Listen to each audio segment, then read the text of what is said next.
কাজ করবে।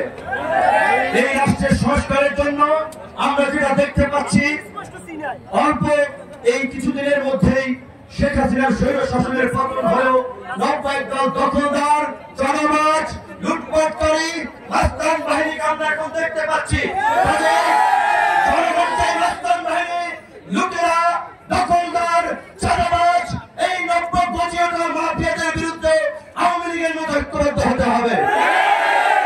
আওয়ামী লীগকে যেভাবে হটিয়েছি, বাংলার জমিনে আর কোন দখলদার, জনমাজ, মাফিয়া দলকে প্রতিষ্ঠিত হতে দেওয়া যাবে না।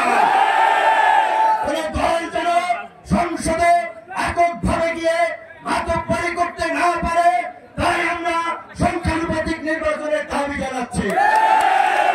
এই সংসদকে কার্যকর সংসদ করা, জনগণের প্রতিটি ভোটের মূল্য দেওয়ার জন্য প্রত্যেকটি রাজনৈতিক দল যারা যে অনুপাতে ভোট পাবে সেই অনুপাতে তাদের প্রতিনিধিত্ব সংসদে থাকবে।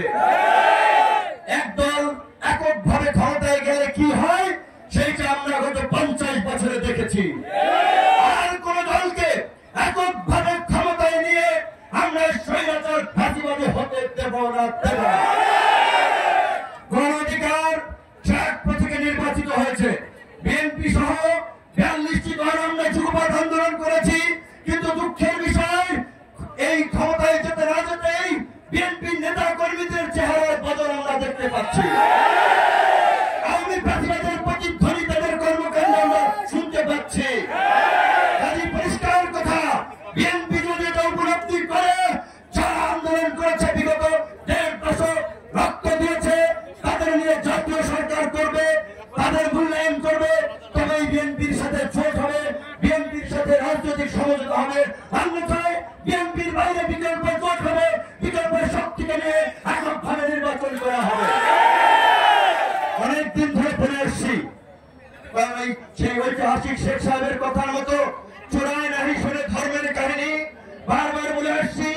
আওয়ামী দখলদার চাঁদাবাজদের হটিয়েছি, পত্রিকা অফিস দখল হয়ে যাচ্ছে, গার্মেন্টস মিল ফ্যাক্টরি দখল হয়ে যাচ্ছে, ব্যবসা প্রতিষ্ঠান দখল হয়ে যাচ্ছে, মানুষের গেট দখল হয়ে যাচ্ছে, চর দখল হয়ে যাচ্ছে।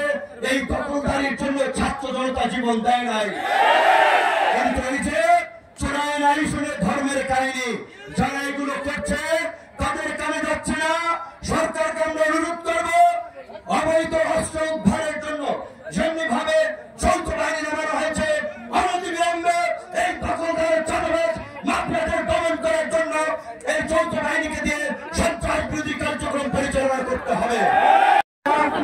আপনারা সকালবেলা থেকে খেয়ে না খেয়ে কষ্ট করে এইখানে অবস্থান করায় আপনাদেরকে ধন্যবাদ এবং কৃতজ্ঞতা জানাচ্ছি। আমি এখানে অনেক লোক, হাজার হাজার লোক আপনারা দেখতে পাচ্ছেন। আমার বক্তব্য শেষ হওয়ার পরে আমি বের হব। আমি অনুরোধ করব আপনারা একটু আমাদের যারা ভলান্টিয়ার আছেন 2 সারিবদ্ধভাবে জানাচ্ছি।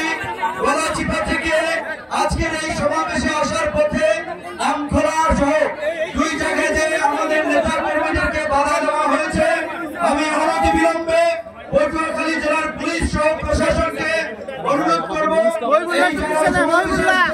বাধা দিয়েছে ফাঁসিবাদী শক্তি, এদেরকে চিহ্নিত করে এদের বিরুদ্ধে ব্যবস্থা নিন। আপনারা এই ধরনের ফাঁসিবাদী আচরণ যদি করেন, আপনাদের পরিণতি আওয়ামী লীগ, ছাত্রলীগ, যুবলীগের মতো হবে।